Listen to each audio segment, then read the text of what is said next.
ওয়াল্লাহ ভাস্কর্য বিরোধী আন্দোলন এটা তাওহীদ এবং শিরকের আন্দোলন, সব শিরকের সংঘাত ছিল। ভাস্কর্যের পক্ষে যারা ছিলেন তারা শিরকের পক্ষে ছিলেন, ভাস্কর্যের বিপক্ষে যারা ছিলেন তারা তাওহীদের সংঘাত। আসসালামু আলাইকুম দর্শক মন্ডলী, দীর্ঘ 3 বছর কারাগারে থাকার পর অবশেষে মুক্তি পেল মাওলানা মামুনুল হক। মুক্তি পাওয়ার পর নিজ মাদ্রাসায় বক্তব্য দিল। তো বক্তব্যতে কি তুলে ধরলো আজকে আমি আপনাদেরকে সেই ভিডিও ফুটেজটি দেখাবো। মামুনুল হক কিন্তু কাগের মতনই রয়েছে। ভাগের মতন থাকে, কখনো বিড়ালের মতন বেঁচে থাকতে চায় না। ভাগ সবসময় কি ভাগের মতন গর্জন দিবে। তো আমি আপনাদেরকে সেই ভিডিও ফুটেজটি দেখাইতেছি। আর ভিডিওটি শুরু করার আগে আপনাদের কাছে ছোট্ট একটা রিকোয়েস্ট থাকবে, যারা এখনো পর্যন্ত আমার চ্যানেলটি সাবস্ক্রাইব করেন নাই তারা নিত্য নতুন সকল ধরনের সত্য নিউজ পেতে আমার চ্যানেলটি সাবস্ক্রাইব করে পাশে থেকে বেল আইকনটি অল করে দিবেন, যাতে আমি ভিডিও আপলোড করার সাথে সাথে আপনাদের কাছে নোটিফিকেশন চলে যায়। ওয়াল্লাহ ভাস্কর্য বিরোধী আন্দোলন এটা তাওহীদ এবং শিরকের আন্দোলন, সব শিরকের সংঘাত ছিল। ভাস্কর্যের পক্ষে যারা ছিলেন তারা শিরকের পক্ষে ছিলেন, ভাস্কর্যের বিপক্ষে যারা ছিলেন তারা তাওহীদের সংঘাত।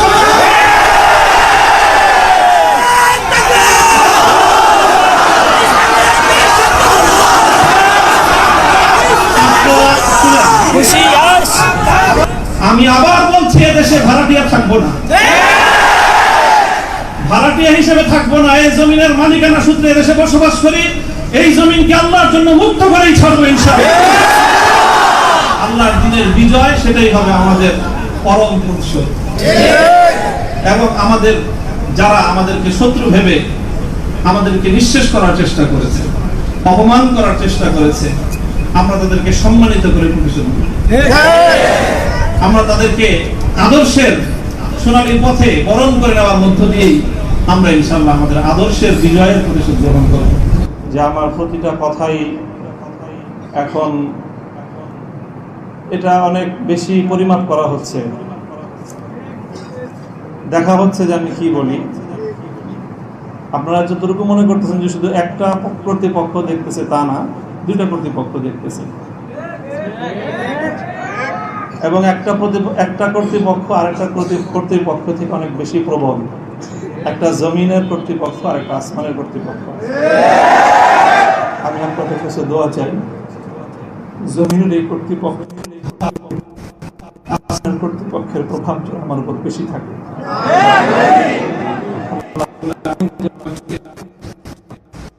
গোলাম হিসেবে তার নিকটেই যেন আমার মাথাকে অবনত রাখেন।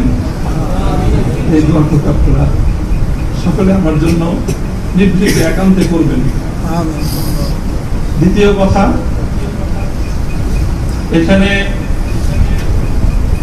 আমার জন্য অনেক কথা বলা হয়েছে, আমাকে উৎসাহিত করার জন্য এটাই বলা হয়েছে। উৎসাহিত করার জন্য কিছু প্রশংসামূলক বাক্য আলোচনা করা হয়েছে। শাইখুল হাদিস আল্লামা আজিজুল হক রাহমাতুল্লাহ আলাইহির শানে আমরা এই কথাগুলো বলতাম। সময়ের এতটা অল্প ব্যবধানেই সেই কথাগুলো, যে আমার সন্তানেরা যারা বলেছে, আমি সন্তানই বলবো, ছাত্ররা তোমাদের কাছে মুফতি সাইদ হয়তো অনেক বড় শিক্ষক হতে পারে, আমার কাছে ওই সাইনি। তারা আমাদের সন্তান, তারাও আমাদের সম্পর্কে সেই কথাগুলো বলেছে। শাইখুল হাদিস রহমতুল্লাহ আলাইহি বলতেন যে এই কথাগুলোকে প্রশংসামূলক কথা নয়, বরং আমি কালিমাত দোয়াইয়া, দোয়ার বাণী হিসেবে, দোয়ার কথা হিসেবে আমি বরণ করে নিলাম। আল্লাহ পাক আমার সন্তানদের, আমার সহকর্মীদের, তাদের এই কথাগুলোকে যেন আল্লাহ আমার হাতে, আমার ক্ষেত্রে দোয়া হিসেবে আল্লাহ কবুল করেন। এই কথার মধ্যে একটা কথা এসেছে, সেটা হলো প্রতি ফোঁটা জুলুমের প্রতিশোধ গ্রহণ করার কথা। আমি এই কথাটা একদিকে প্রত্যাখ্যানও করি, আবার আরেকদিকে সমর্থন করি। প্রত্যাখ্যান করি এইভাবে যে এটা যাদের আদর্শ অনুসরণে আমাদের এই জুলুমকে বরণ করা, আমাদের এই কারাভোগ, আমাদের এই কারাবরণ, আমরা এই শব্দগুলি বেশি বলি। কি বললাম? কারাভোগ, কারাবরণ। কারা নির্যাতন তো বলবো যত কম বলা যায়। কারা নির্যাতন নয়, আসলে তো এটা কারাবরণ। আমরা তো জেনে বুঝেই এই পথে পা বাড়িয়েছি। কেউ যদি মনে করে থাকে যে আমরা জানি না, তাহলে এটা তাদের মিস ইনফরমেশন। আমরা জানি আমাদের এই পথে চলতে গেলে এই পথটা কুসুমাস্তীর্ণ নয়। এই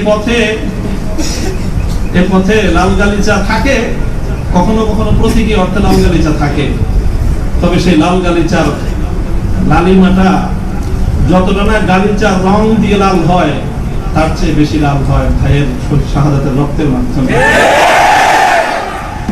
শাহাদাতের রক্তের নজরানা দিয়েই আমরা সেই পথে ইনশাআল্লাহ পৌঁছবো, যে পথে শাপলা চত্বরের ভাইয়েরা শাহাদাতের রক্ত দিয়েছে, যে পথে আমার হাটহাজারীর সন্তানেরা শাহাদাতের রক্ত দিয়েছেন, যে পথে আমার বিবাড়িয়ার ব্রহ্ম শহীদ বাড়িয়ার বীর শহীদারেরা যে পথে আত্মত্যাগ স্বীকার করেছেন, আমরা তাদের সে পথকে ভুলবো না। তাদের সেই শাহাদাতকে আমরা কোনো সময় সেই শাহাদাত অস্বীকার করার কোনো প্রবণতাকে এক মুহূর্তের জন্য বরদাস্ত করব না।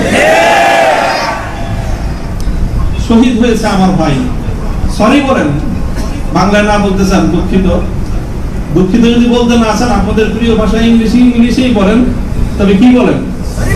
সরি বলেন। সে রক্তকে অস্বীকার করার চেষ্টা করবেন না। শাহাদাতের শহীদের রক্তের সঙ্গে গাদ্দারি করার মতো সেই বেঈমান তারই মাত্র শহীদ। কাজেই যে কথা বলতেছিলাম, যেটা কারা বরণ আমাদের, কারা নির্যাতন তো অনেক পরের কথা। আল্লাহ পাক রব্বুল আলামিন কারা এই কষ্ট থেকে আমাদের সকলকে হেফাজত করেন। প্রতিশোধের যে কথাটা, সেটা আমরা তো পয়গম্বর আলাইহিস সালামের অনুসারী। নবী ইউসুফ আলাইহিস সালামের সেই বাণী, লা তাসরিবা আলাইকুমুল ইয়াউম, গতকালকে আমি বলেছি, আজও বলছি, আমরা কোনো প্রতিশোধ গ্রহণ করি নাই, করতে চাই না। করার প্রবণতা কখনো যদি আমাদের মন থেকে উদ্গত হয়, সেটা হলো ইন্নামা যালিকা মিন্নি ওয়া মিনাশ শাইতান। শয়তানের প্ররোচনায় কখনো হয়তো আমরা ব্যক্তিগত আক্রোশে প্রতিশোধের কথা বলে থাকতে পারি, কিন্তু আমরা প্রতিশোধ পরায়ণ নই। এই হিসাবে আমি প্রতিশোধের এই শব্দকে প্রত্যাখ্যান করলাম। তবে অন্য আরেক অর্থে আমি এই প্রতিশোধের শব্দকে সমর্থন করছি। শুধু সমর্থন নয়, বরং আমি আমার পুনর্ব্যক্ত করছি যে আমরা প্রতিশোধ নিব। আমাদের সেই প্রতিশোধ হবে সেই প্রতিশোধ, যেই প্রতিশোধ হিজরতের আগ পর্যন্ত 12 বছরের জুলুম এবং নির্যাতনের প্রতিশোধ মক্কা বিজয়ের মাধ্যমে আল্লাহ নবী গ্রহণ করেছেন। আল্লাহ নবী মক্কা বিজয়ের পরে সেই সকল অপরাধীদেরকে ক্ষমা করার মধ্য দিয়ে, সেই জমিনে আল্লাহর দ্বীনের ঝান্ডা সমুন্নত করার মধ্য দিয়ে মধুর প্রতিশোধ নিয়েছে। আমি আবার বলছি, এদেশে ভাড়াটিয়া থাকবো না, ভাড়াটিয়া হিসেবে থাকবো না। এই জমিনের মালিকানা সূত্রে এদেশে বসবাস করি। এই জমিনকে আল্লাহর জন্য মুক্ত করেই ছাড়বো ইনশাআল্লাহ। আল্লাহর দ্বীনের বিজয়, সেটাই হবে আমাদের পরম প্রতিশোধ। এবং আমাদের যারা আমাদেরকে শত্রু ভেবে আমাদেরকে নিঃশেষ করার চেষ্টা করেছে, অপমান করার চেষ্টা করেছে, আমরা তাদেরকে সম্মানিত করে প্রতিশোধ নেব। আমরা তাদেরকে আদর্শের সোনালী পথে বরণ করে নেওয়ার মধ্য দিয়েই আমরা ইনশাআল্লাহ আমাদের আদর্শের বিজয়ের প্রতিশোধ গ্রহণ করব। আল্লাহ রাব্বুল আলামিন আমাদেরকে সে তৌফিক দান করুন। আমিন। আরেকটা কথা বলা হয়েছে, অনেকের কথার মধ্যে আসছে যে ভবন, একটা ভবনের আলোচনা। এই ভবনটার গুরুত্ব একসময় আমার কাছেও খুব ছিল, 3 বছর আগেও খুব ছিল। যখন শুনলাম যে ভবনটা চলে যাচ্ছে, আমি তখন সর্বপ্রথম দুইটা সালাতুল হাজাত করে দোয়া করেছিলাম যে আল্লাহ যেন খায়রের ফয়সালা করেন। আর এরপরে এখন আমার অনুভূতিটা হলো যে এরকম ভবন না থাকাই ভালো। না থাকা ভালো কেন? দাস্তারে না দারে মা গমে পেয়েছে না দারে মা হেয়েছে না দারে গমে হেয়েছে না দারে। এইরকম ভবন টবন থাকলে এগুলোকে রক্ষা করার জন্য ডানা গমে অনেক কিছু তাকানোর প্রয়োজন হয়। ভবনও নাই, রক্ষা করার জন্য কার পায়ের কাছে তেল মারানো হয়। আজ এখানে মাদ্রাসা, কালকে ইনশাআল্লাহ শাইখুল হাদিসের সন্তান মাহমুদুল হক সাহেব যদি নদীর পারে যে বসেন, ইনশাআল্লাহ এই কেরানীগঞ্জের ওই একেবারে ধুলের চরে বা কোন রুটের চর, কোন চরের মধ্যে এসে বড় মাদ্রাসা হবে। প্রয়োজন নাই, ভবনের প্রয়োজন নাই, মাদ্রাসার স্থাপন কোনো সম্পত্তি। ওই পুরাতন যুগে ফিরে যেতে হবে আমাদের। স্থায়ীভাবে আমি এই কথা বলতেছি। এই বিশাল বিশাল আলিশান ইমারত সাজায়, আর সেই ইমারতের মধ্যে সুন্দর সুন্দর আরামদায়ক বিলাসী রুম সাজায়, সেখানে বিলাসী এলেম চর্চা। আমি এই কথাটা আমার কাছে তো মনে পড়ছে, বিলাসী এলেম চর্চা। আজকে আমাদেরকে এই বিলাসী এলেম চর্চায় পেয়ে বসেছে। বিলাসী এলেম চর্চার পথ বাদ দিয়ে আমাদের আকাবের এবং আসলাফদের মতো সেই খেজুর গাছের তলায়, বট গাছের নিচে সালাদ চাটার উপর বসে আমাদেরকে আল্লাহ ও আল্লাহর রাসূলের তালিম দেওয়ার সেই সবক গ্রহণ করতে হবে। তাহলে ইনশাআল্লাহ আমরা বাতিলের তত্ত্বে তাউসকে উল্টে দিয়ে সেখানে আমরা কালেমার ঠান্ডা সম্পূর্ণ করতে পারব। মোল্লা মুহাম্মদ ওমর রাহিমাহুল্লাহ তাআলা তিনি সারা পৃথিবীর সুপার পাওয়ারের সাথে টক্কর দিয়েছিলেন। আমাদের বাংলাদেশের মধ্যে কোনো গণভবন আর সংসদ ভবন, বঙ্গভবন কিছুই ছিল না। কান্দাহারের ছোট্ট একটা ঘরের মধ্যে ভাঙ্গা খাটের উপরে বসে টক্কর দিয়ে দিলেন তো সুপার পাওয়ারের সাথে। সারা দুনিয়া মনে করলো যে বেকুবের দল। 20 বছর পর আল্লাহ দেখা দিলেন তারাই বিজয়ী দল। তবে একটা দুঃখ আমার, আমি ওই এই গোটা প্রসঙ্গের সঙ্গে যারা যারা সম্পৃক্ত অধিকাংশই আমার সম্মানিত, অনেকে আমার মুহতারাম উস্তাদ, শুধু উস্তাদ না, অনেকে এমন আছেন যারা উস্তাদ মুতাওবিব, অর্থাৎ আমি আমার মতো করে শাইখুল হাদিস রহমাতুল্লাহ আলাইহি আমাকে যাদের তত্ত্বাবধানে গড়ে তোলার চেষ্টা করেছেন, শুধু আমাকে না, আমার ভাইদেরকেও, মাহমুদ সাহেব হুজুর এবং আমি, আমরা দুইজন বিশেষ করে, ওনারা অনেকে এখানে আছেন। কাজে তাদের প্রতি কোনো ধরনের অসম্মান হয়, অমর্যাদা হয়, সেই কথা আমি বলবো না। কখনো ভুলে বলে থাকলে সেটার জন্য আমি নিঃস্বার্থ ক্ষমা প্রার্থনা এখনো করছি, যে কোনো সময় করবো, যে কোনো ভাবে করতে হয় করবো। তবে একটা কথা, দুঃখের কথা, হৃদয়ে রক্তক্ষরণের একটা কথা, সেটা যদি আমার বাবার দ্বারা সেই ভুলটা হতো আমি বলতাম। সেই ভুলটা যদি এখন আমার অভিভাবক মাহফুজ সাহেব যদি সেই ভুল করেন সেটাও আমি বলবো। সেই ভুল যদি আমিও করি, আমাকেও যেন আল্লাহ পাক সেই ভুলটার অনুভূতি দান করেন। সেটা হলো যখন এদেশে মূর্তির বিষয় নিয়ে বিতর্ক তৈরি হলো, ভাস্কর্য নামে জাতীয় পর্যায়ে মূর্তি তৈরি হবে কি হবে না এই বিষয়ে যখন বিতর্ক, তখন আপনারা সেই বিতর্কের মঞ্চে ডিজিটাল ছবি তোলাটা কতটা বড় অপরাধ, কতটা বড় অন্যায়, কত বড় গুনাহ, সেই মাসলা নিয়ে আসলেন। দুঃখটা এই জায়গায়, আপনারা সেই মাসলা উত্থাপন করে তখন এই মূর্তি এবং ভাস্কর্যকে প্রকারান্তরে বৈধতা দেওয়ার চেষ্টা করেছেন। আপনারা বোঝানোর চেষ্টা করেছেন যে আজকের একটা ছাত্র ফেসবুকে তার ছবি আপলোড করা যতটুকু বড় অপরাধ, বাংলাদেশের স্বাধীনতার স্থপতি বঙ্গবন্ধু শেখ মুজিবুর রহমান সাহেবের 60 ফুট লম্বা ভাস্কর্য নামক মূর্তি স্থাপন করা সমান অপরাধ। এটা বোঝানোর চেষ্টা করেছেন আপনারা। ব্যাপারটা কি এক? এটাই হলো দুঃখ যে এই কাজটা সামনে করেন না আপনারা যদি ভাস্কর্যের বিরোধিতা করতে ভয় পান, তাহলে আমি আপনাকে দোষারোপ করব না। তবে ভাস্কর্য নামক এই সকল শিরকি সংস্কৃতির বিরুদ্ধে যারা কথা বলবে, তাদের প্রতিপক্ষ হয়ে মাঠে গিয়ে এই ধরনের বিতর্কিত মাসলা উত্থাপন করে জালিমের এবং যারা মূর্তি পূজারীদের দোষর, তাদের অবস্থানকে সংহত করবেন। আমি জানি না, যদি বুঝে করে থাকেন গফরাল্লাহু লাকুম, আল্লাহ আপনাদেরকে মাফ করুন। আপনি যদি বুঝে শুনে করে থাকেন আখাফু আলাইকুমুশ শিরক, আখাফু আলাইকুমুশ শিরক, না বুঝে করে থাকেন, সেটাই আমার ধারণা যে আপনারা অনেক বড় বড় আলেম, রাজনৈতিক প্রজ্ঞা আপনাদের কিছুটা ঘাটতি থেকে থাকতে পারে এই ক্ষেত্রে অন্ধ। কাজেই এই জায়গাটায় বিলম্ব হলে আপনারা কথা বলেন, বিলম্ব হলেও কথা বলবেন, ইতিহাস আপনাদেরকে ক্ষমা করবে না। দেখেন না যে আমরা হেফাজতে ইসলামের কিছু নওজওয়ান আলেম এবার যেটা করছে, সরকার একটা ভালো বুদ্ধির কাজ করছে। আগের বার থেকে, আগের অতীত থেকে তারা শিক্ষা দিচ্ছে। শাইখুল হাদিসের মতো, মুফতি আমিনী সাহেবদের মতো বৃদ্ধ মানুষদেরকে মানে তারা আটকায় জাতির কাছে তারা একটা বিশেষ মানে বড় ধরনের একটা মানে আসামির কাঠ করে দাঁড়া গেছে। এবার তারা আমাদের মুরব্বীদেরকে কারো গায়ে স্পর্শ করে নাই, শুরুই করছে নামুল হক থেকে যে এদের হাত পাও গুলি সব ভাঙিয়ে দাও, তাইলে এই বুড়া মাথা যেগুলো আছে সেগুলো আর কি করবে, এই পলিসি নিছেন। কাজেই যেটা করেছেন সেটা হলো, আবারও বলছি যে এই ধরনের যখন তাওহীদ এবং শিরকের লড়াই হয়ে দাঁড়াবে, আল্লাহ ভাস্কর্য বিরোধী আন্দোলন, এটা তাওহীদ এবং শিরকের আন্দোলন, সব শিরকের সংঘাত ছিল। ভাস্কর্যের পক্ষে যারা ছিলেন তারা শিরকের পক্ষে ছিলেন, ভাস্কর্যের বিপক্ষে যারা ছিলেন তারা তাওহীদের ঝান্ডা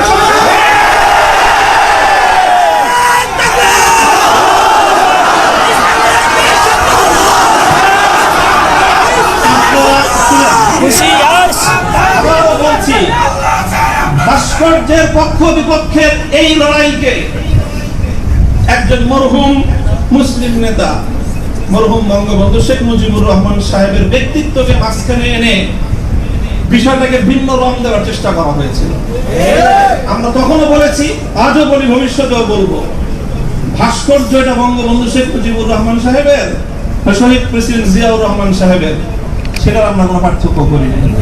আমি এই কথাও বলেছি, ভাস্কর্য যদি স্বয়ং আমাদের মুসলিম জাতির পিতা খলিল ইব্রাহিম আলাইহিস সালামের হয়, তাহলে সেই ভাস্কর্যের সাথে কি আচরণ করতে হয় মুহাম্মদুর রাসূলুল্লাহ শিখিয়ে দিয়ে গেছেন। আল্লাহ রাসূল সাল্লাল্লাহু আলাইহি ওয়াসাল্লাম মক্কা বিজয়ের দিন বাইতুল্লাহ থেকে যে মূর্তিগুলো বের করেছিলেন, যে ভাস্কর্যগুলো বের করেছিলেন, তার মধ্যে তো একটা ছিল ইব্রাহিম আলাইহিস সালামের মূর্তি। কি বলেছিলেন? কাতালাহুমুল্লাহ, আল্লাহ পাক এই মক্কাবাসীদেরকে ধ্বংস করুক, তারা খলিল ইব্রাহিম আলাইহিস সালামের মূর্তি তৈরি করেছে।